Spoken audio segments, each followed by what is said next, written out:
Why is it every time I see an hourglass, I think of that soap opera? These are the days of our lives. I forget. I forget sometimes I'm not 20 years old when I'm out filming. And that feels really good because in the end it really doesn't matter, does it? It doesn't.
Hey everybody, I am so happy to see you today. Thank you so much for coming back and seeing me and Desi. I hope you had a good week and I hope you're going to have a really fun Memorial Day weekend. And you know, for the weekend, I'm going to do something a little different today.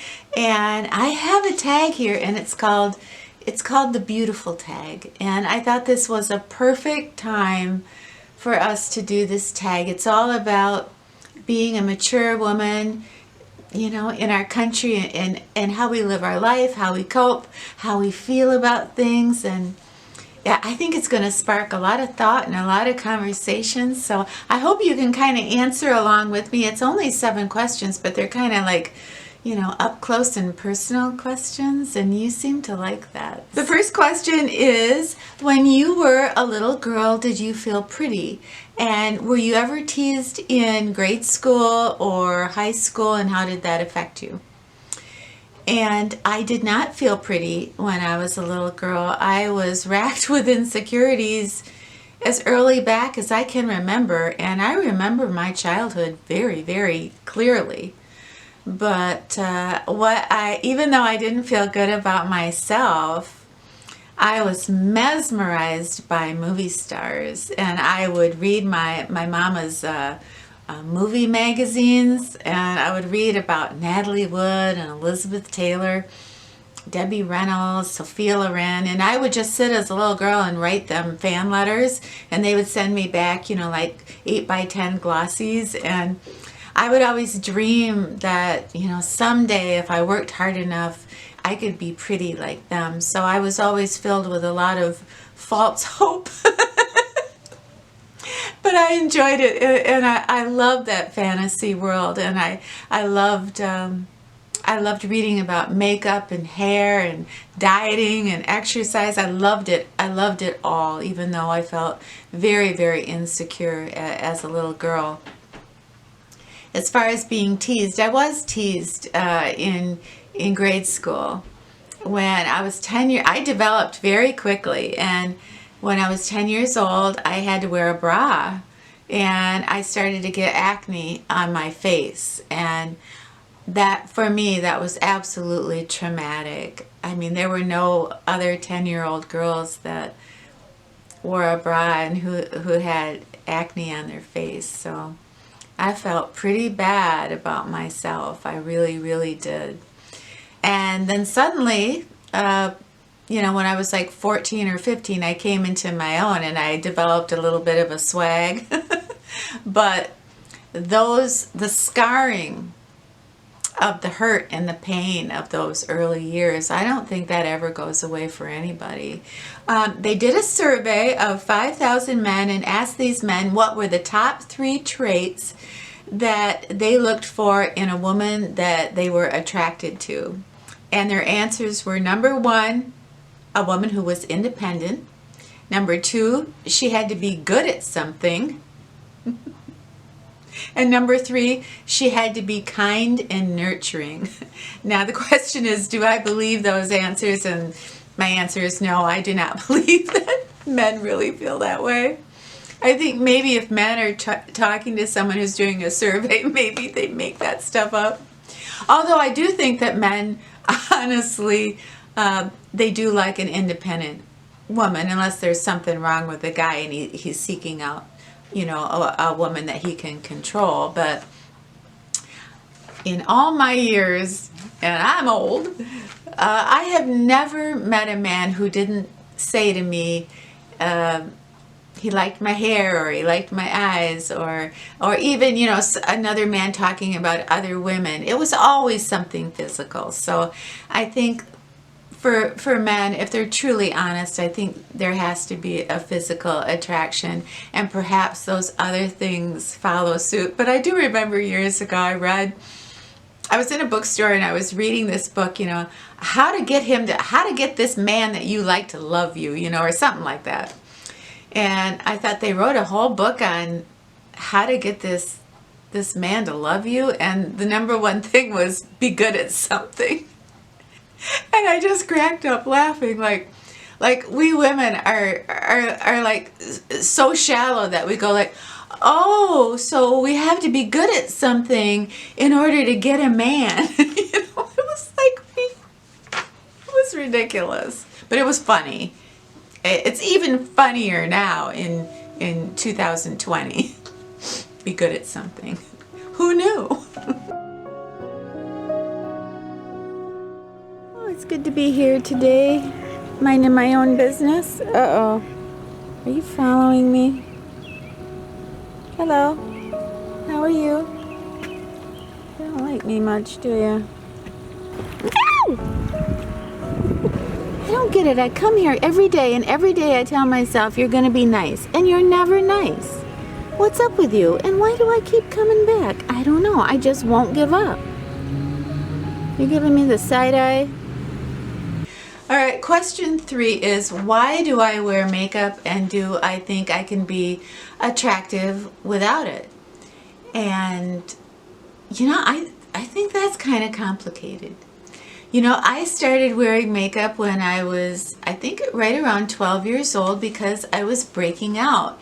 And I wanted to look nice when I went to school, so I wanted to cover up the blemishes on my face. So I borrowed my mom's Touch and Glow makeup, and one thing led to another, and, you know, suddenly I was wearing lipstick and eyeliner and eyeshadow, and after a while I felt like I looked my best when I had a full face of makeup on. And I guess I always felt too that I could be somebody else when I had my pretty makeup on. You know, I could cover up all the flaws, and I could kind of come into my own. So I was a lot more confident when I wore makeup, and I honestly think that kind of stemmed from my blemishes and how terribly embarrassed I was from them. Do I feel that I am attractive without any makeup at all?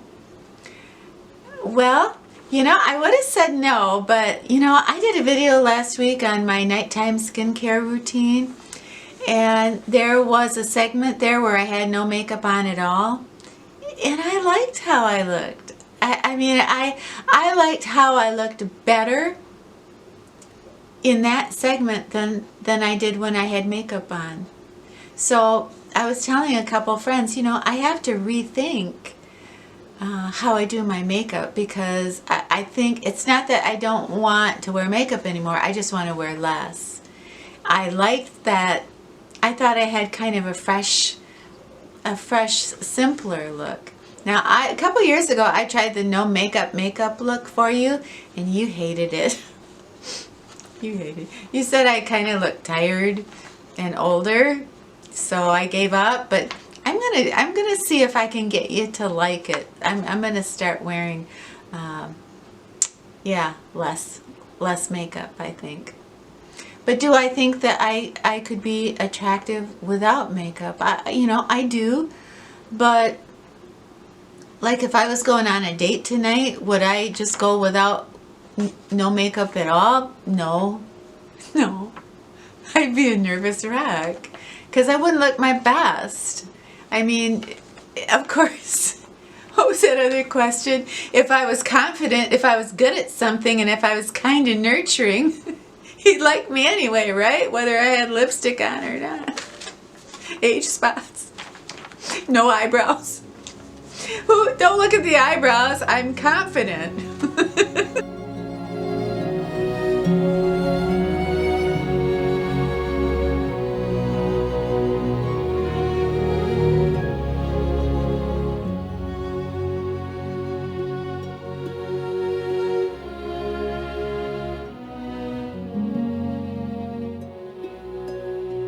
Question is, what is my favorite trait in a woman that makes her beautiful to me? I think all women are beautiful. I honestly do. I think there are certain traits about, a woman who is very knowledgeable or smart, but she's very humble with that knowledge and very generous with that knowledge. Like someone who truly cares about, making me better, making the world better. That's very attractive. That's beautiful. There are some women I've met that have been doing charity work, and they look like angels to me. They look so beautiful. What is the least favorite quality in a woman that makes her unattractive to me? I would say arrogance. I think a woman who brags and is arrogant and wants to show you everything she has. I don't know. I don't find that attractive. A woman who starts out, or anybody who starts out a sentence of, hey, I'm going to tell you something. It's like, I don't care. I want to leave. I don't want to get involved. I'm going to tell you something. Every day I go out and I see these beautiful trees and the blooms. And I always say to myself, how could I ever be bitter? How could I ever be sad surrounded by all this beauty?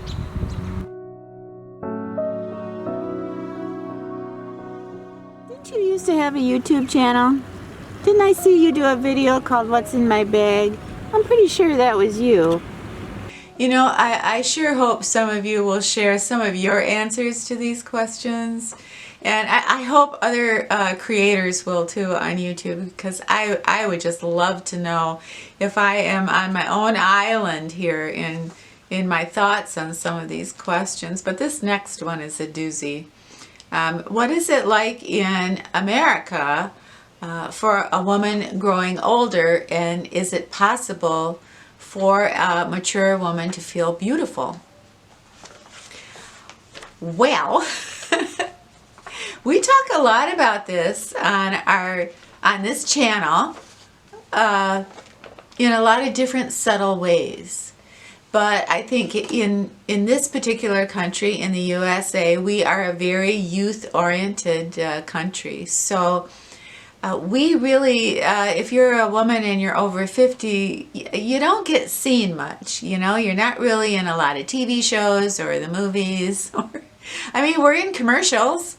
Help, I've fallen and I can't get up, or insurance commercials. I see a lot of that, or the reverse mortgage, So we get those, but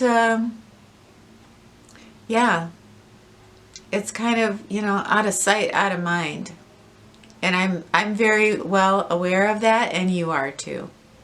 And I think that's why we love hanging out together so much here. But I think no matter where you live, I think, getting older as a woman isn't easy. We want to, hang on to being pretty.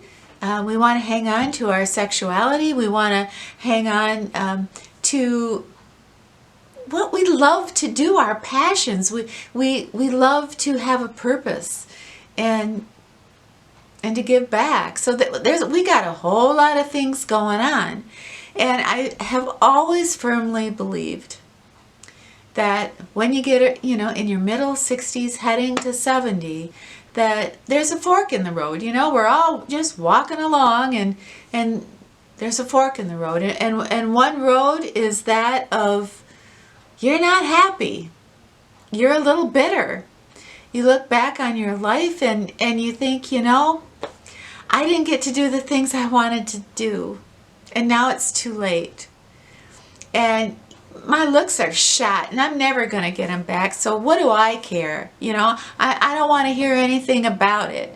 I'm just going to do my own thing. And you're angry and you're bitter. And life has ceased to have a lot of meaning or purpose.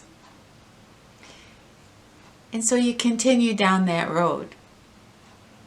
But then there's the other road. There's this other road over here, and it's a road of realizing that our life was what it was. Some of us, we have glorious memories. Some of us don't, but we have to move on. We're on a new road. We can't change the past, but we sure can create the future. We can be the best version of ourselves that we can be. But most of all, we can be so grateful that we're still alive, that we're thriving, and that there's so many possibilities for us. I mean, seriously, what are we going to do for the next 30 years? Just sit around and, piss and moan about, all the opportunities that passed us by, or how much we don't like our hair anymore? But it's our choice which road we take. It's our choice. I firmly believe that. And I think it's almost every woman's responsibility that if she sees another woman going down that road of being so bitter, so sad, to give her a helping hand. Not every day is it exciting. Not every day am I on that road of being grateful. Sometimes I'm on the old bitter road, where everything goes wrong. And I drift back sometimes to the old days of I was young and everything worked. My legs worked and my eyes worked, and I was young. I was young. And it was glorious. But that doesn't mean that over here on this road that things can't be glorious again. Because they are. Sometimes I have some of the happiest moments of my life right now. Do you ever wish you could stop time? Do you ever wish you could go back?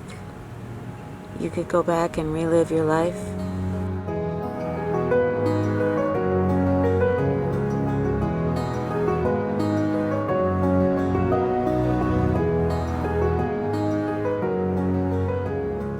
When do I feel the most beautiful?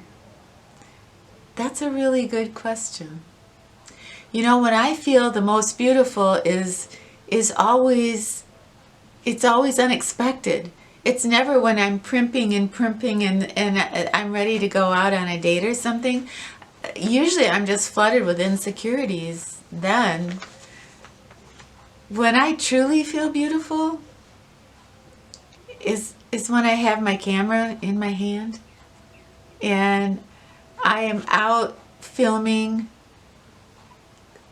a story. Usually not my story, but a story in nature. A tree tells a story, a flower, a passerby. Maybe I can sit and interview a duck, or a total stranger will just sit and talk to me at the park. Those are the times I feel beautiful.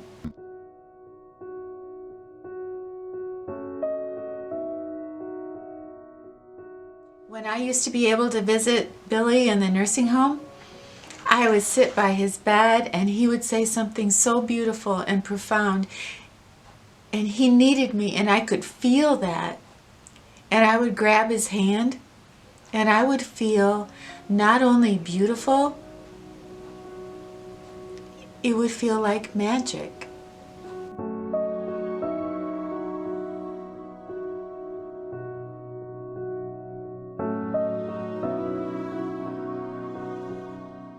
Feeling beautiful for me has nothing to do with my face. Truly feeling beautiful feels connected to something so much bigger than myself, something I don't understand. But when you hit it, it feels so good and you want to hang on to it forever. It's so profound. I am not going to sit here on this particular platform on YouTube holding up shampoo for you for another 5 years. I want to do more for you, and you expect more from me because you tell me that. This beautiful bloom coming out of this tree, out of nowhere. It kind of feels like my life.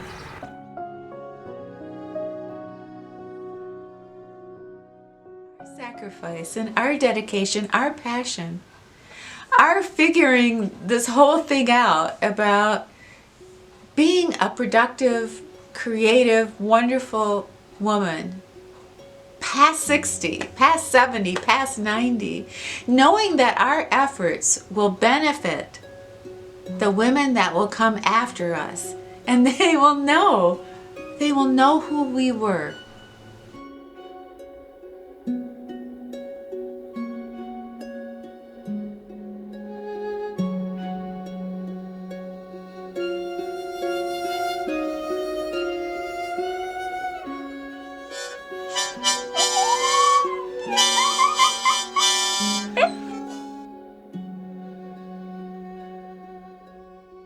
Hey everybody, thank you so much for spending this time with us today. We loved every second of it. And I think Desi wants to go to Florida and hang out with Biscuit and Patty and talk to the Florida ducks because the Michigan ducks are such snobs. Thank you so much for being here. Have yourself a wonderful week, and when you're done with your week, you come back and see me and Desi, okay? All right, it's a deal. We'll be here.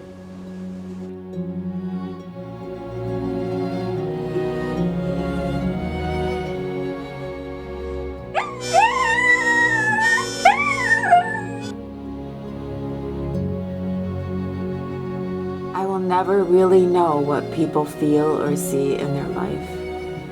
I will only know the view from my window.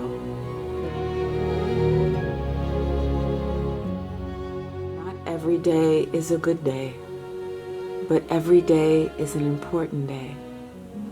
And it's up to us to make that true.